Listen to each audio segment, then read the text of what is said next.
Hey everyone, welcome back to KC3D Sparks. Today we are going to be creating a cage that you can add in as either some decoration for your dungeon, or I'm hoping that this could be used as a trap, and I'm going to show you how to make it more as a trap for something that would like fall from the ceiling, that if they like do a tripwire or someone kind of watching them and pulls a lever and makes himself appear afterward.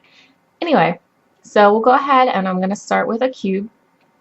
And I set my scene to be in inches, and I set the grid on the floor to be 1/4 of an inch here, and for the box itself I want to be 1 inch by 1 inch, and I want it to be 1 1/4 inches tall, because that would be enough for a miniature to be trapped inside of. Of course, you can always make it larger or smaller depending on the PCs that you have, but this is what I'm going to do for today.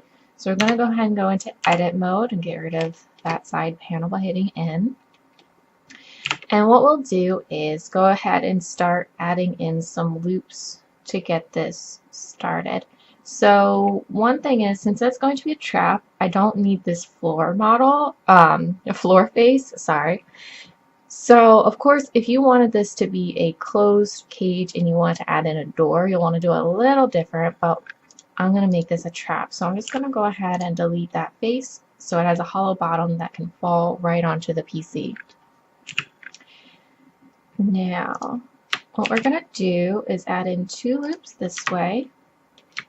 Control R and add 2 loops on the side as well, and just hit escape so they fall exactly where the center would be.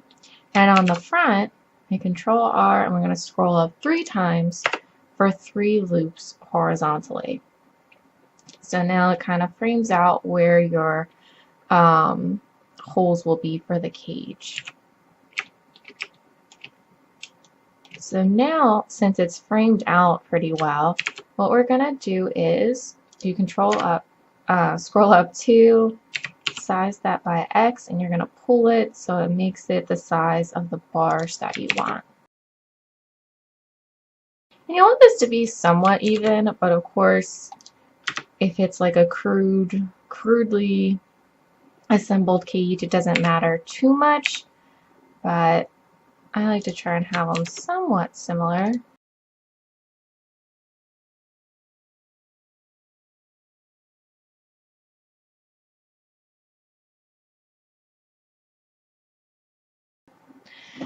Okay, so now we will actually get rid of some of these edge loops. The reason I did it this way is just because it made it line up nicer, so that way it was more even, and it was just, yeah. Of course, you don't have to do it this way, but I liked this, and the reason I'm deleting it is because the poke tool we will be using later will need this to be a complete face. So again, that's something that will be explained a little bit better later, and you'll see why. So now that we have our box all framed out, we are going to go into face mode, view, hit Z, and we'll go ahead and grab the front face and the rear face to essentially start making this look more like a cage. So we'll go ahead and delete faces there. Go to the side view. There. So now you can see, oh, don't forget about the top. There we go. Now the cage is nice and framed out. So what we'll want to go ahead and do now is I want these to be kind of spikes to dig into a dirt or ground type thing.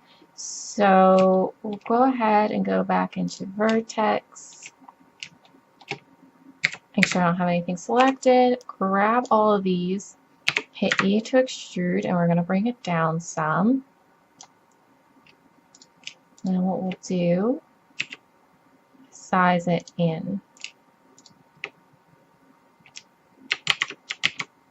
But instead of doing them each individually,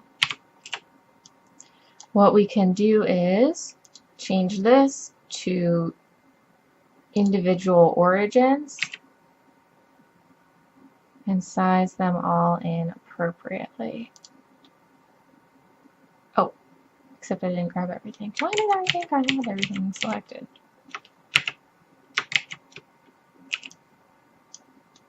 There we go. E to extrude, and then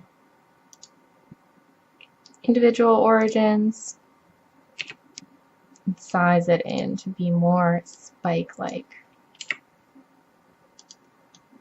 You don't want it to be too small because it'll have to 3D print, of course, and not be too fragile. But that will work, of course. I'm gonna make it a little smaller.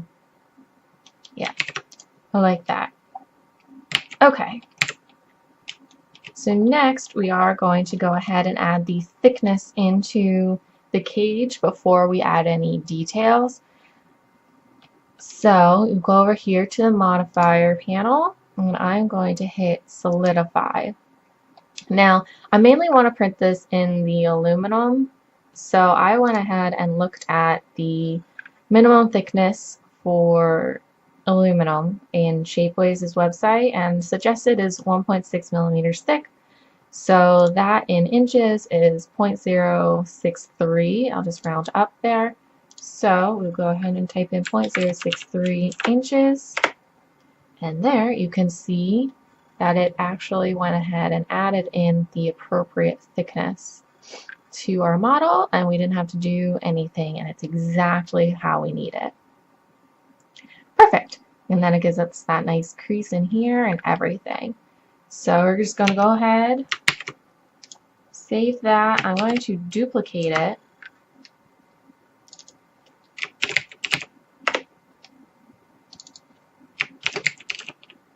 Rename these. I'm going to hide the first cage, and for the second one that we have selected, we're going to go ahead and apply that modifier and go back into edit mode. We are going to go ahead and select all of these faces, and once we have them selected, we are able to get ready to use the poke tool, which I don't believe I've shown on my channel before. Okay, so before we go ahead and get to the poke tool, I want the rivets to look like they're in the center of these joints instead of like the actual hole joint itself. So we still have the individual origin on, so I'm going to hit E to extrude, hit escape, and size it in. Perfect. So that way it's more right in there. Maybe a little bit smaller. Yeah, that looks good. I like that. Now, to get the poke tool, all you have to do is hold Alt-P, and you'll notice that these come up. In order to change the height of the poked face that just got, the flat face that just got triangulated, essentially, you'll hit F6, and this little menu will pop up, and you can adjust the height manually like this, or you can type in 6 and see what happens. And if you want a really spiky cage, yeah, there you go. That will do. Be a great tool for you to use. However, I'm just gonna do 0.5. Yeah, 0.5 will be perfect for me. So, because what we're going to do next is, since I don't want everything actually pointed, I will go ahead and add a subdivision surface modifier. Raise that up to 2 because now you'll see that they're nice and rounded. Oh, the top ones are higher than these ones though, so we'll go ahead and grab these 4 vertices and lower them down to match the rest, since they were a little bit different size than the others. Okay, so now they're more rounded. So, in order to fix the actual cage itself though, unless you want a circular cage, we will go ahead and I'm going to sharpen all of the edges except for the actual rivet edges themselves. So by doing that, I will just do wireframe view, hit A to deselect everything, and start sharpening with Shift E.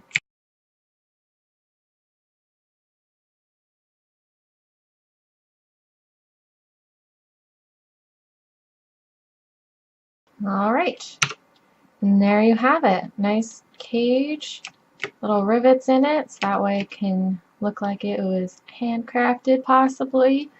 After you print it, probably paint that up with some scratches and other things. Of course, this one will fall, so I didn't add a door or anything, but basically if you want to change it, it'd be really easy to.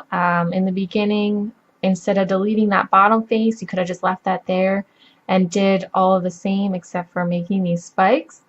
And then you probably could have just cut out this one side and added in a door, or cut away this, add a frame around it, and made it into a door itself. And that would work great for you.